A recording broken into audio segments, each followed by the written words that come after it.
Welcome back.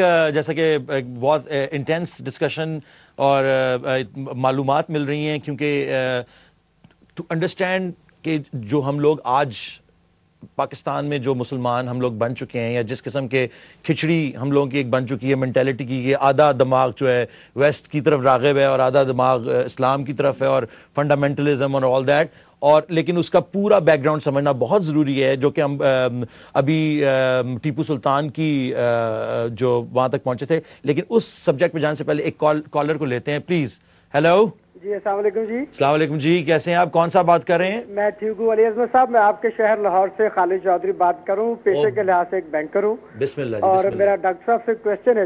جی doctor نہیں ہے وہ، حکیم صاحب ہیں. اگر یہ میرے ایک طرف سے ایک مذاق شروع ہوا تھا تو ہم اس کو زیادہ آگے نہیں لے کے جاتے. زید احمد صاحب از ناٹ اے ڈاکٹر، لیکن آپ سوال پوچھیے اپنا. جی زید صاحب، میرا سوال یہ ہے کہ حضرت علامہ اقبال رحمۃ اللہ علیہ کا ایک ہماری تحریک پاکستان میں ایک ان کا ایک اسپریچول رول بھی ہے، اور اس اسپریچول رول کو ابھی تک ہم ایک شاعر کے طور پہ تو بیان کرتے رہتے ہیں، لیکن بہت کم جگہوں پہ اور بڑے کم ٹیلی ویژن نیٹ ورکس پہ ان کے اس اسپریچول رول کو ایز اے صوفی پوئٹ جیسے حضرت بابا بلے شاہ ہیں، یا جو آنے والے حالات کو دیکھ کے قوم کو ایک راہ دیتے ہیں جو کہ حضرت صاحب نے بھی دی، اس کو میرے خیال میں بڑا کم نیٹ ورکس پہ بیان کیا گیا ہے. تو آپ سے عرض یہ ہے کہ جی آپ اس کو کیسے دیکھتے ہیں ان کے اسپریچول رول کو، اور آنے والے دنوں میں ان کا وہ جو رول تھا اس کو آپ کیسے ہم ان کو امپلیکیشن اس کی دیکھیں گے؟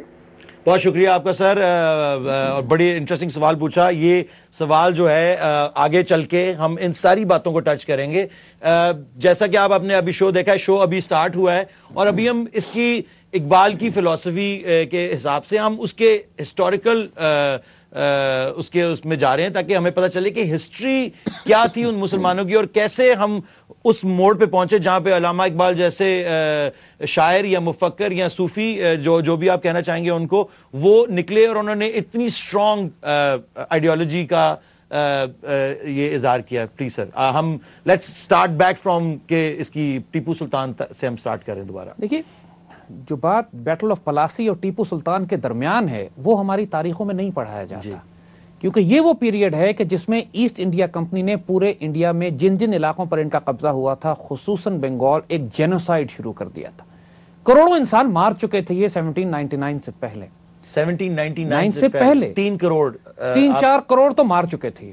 The entire Bengal was clean. وہ سارا علاقہ ڈرگ پروڈیوسنگ، پاپی پروڈیوسنگ بن چکا تھا، جس کو یہ شپوں میں بھر کے، کشتیوں میں بھر کے چائنا بیچتے تھے، اور چائنا سے یہ سونا اور چاندی لے کر آتے تھے. سو ایک میسو ڈرگ وار شروع ہو چکی تھی چائنا کے خلاف. انڈیا کیپچر کرنے کی کیمپین الگ چل رہی تھی.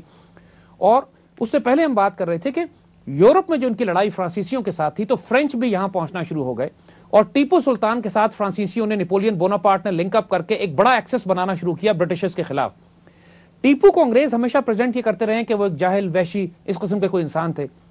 آج ہم آپ کو بتاتے ہیں کہ ٹیپو سلطان واز دا مین جس نے پوری دنیا کو بیٹل فیلڈ راکٹ ٹیکنالوجی دی ہے. آج جو راکٹس اڑتے ہیں دنیا میں، اس کی ٹیکنالوجی ٹیپو سلطان کی بالکل جاتی صحیح بات ہے. Tipu Sultan was one man the greatest visionary thinker of the 18th century جو اس وقت نکلے تھے. ٹیپو سلطان، انہوں نے پوری دنیا میں ٹریڈنگ پوسٹ قائم کی، ایک طرف ایران سے، حتیٰ کہ چائنا سے ایک طرف، مڈل ایسٹ میں، ترکی میں جو خلافت عثمانیہ ہے وہاں انہوں نے اپنے ایمبیسڈرز بھیجے، ان سے مدد طلب کی. ایک طرف فرینچ نیپولین کے ساتھ انہوں نے آرگنائز کر کے ایک بڑا نیکسس بنانے کی کوشش کی، ڈیفنس آرم بڑا بنایا، ملٹری انڈسٹریل کمپلیکس قائم کیا میسور کے اندر، اور ایک سلک بنانے کے کارخانے قائم کیے. یعنی اس زمانے کی ہائی ٹیکنالوجی، ٹریڈ، کامرس، اور اتنی بڑی بڑی یونیورسٹیز بنائی میسور میں، ایک پانی کے ڈیمز بنائے، ایگریکلچر سسٹم شروع کیا.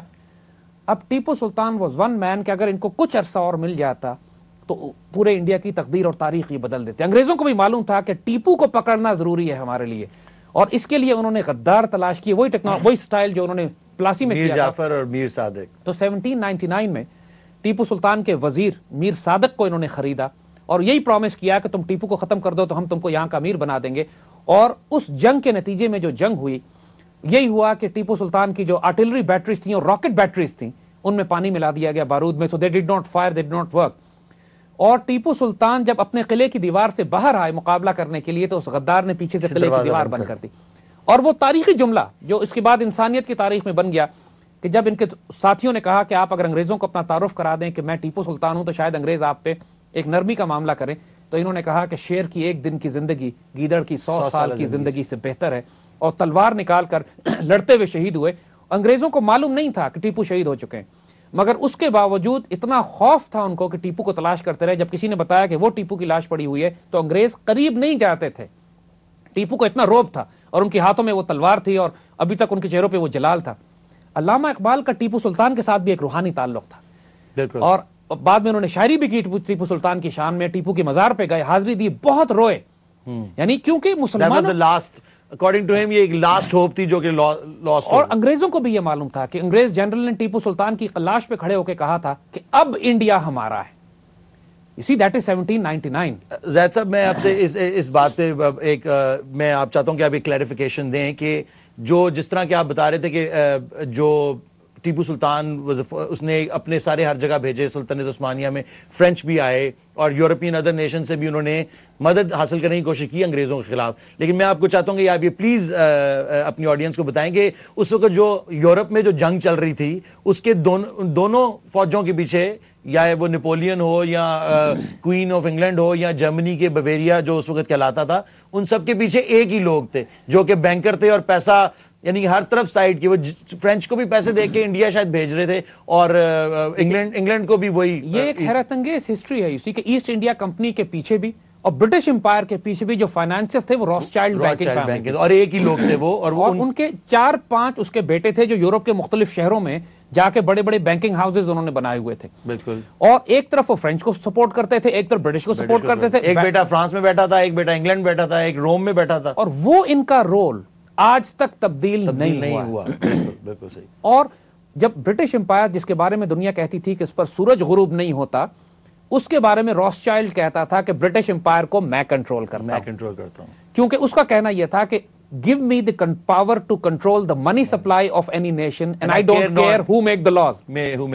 بالکل، اور ان کی جو روتھشائلڈ تھے، ان کی والدہ نے ایک اپنے ڈیتھ بیڈ پہ نانچلینٹلی ایک دیا تھا کہ if my sons didn't want any war there wouldn't be any, so because they wanted wars، اور ان جنگوں کے ذریعے ہی انہوں نے اپنا کنٹرول، اصل میں تو وہ جو ان کی کمر توڑ رہے تھے، برٹش کی اور فرینچ کی کمر توڑ رہے تھے تاکہ وہ ڈیٹ کے نیچے آ جائیں۔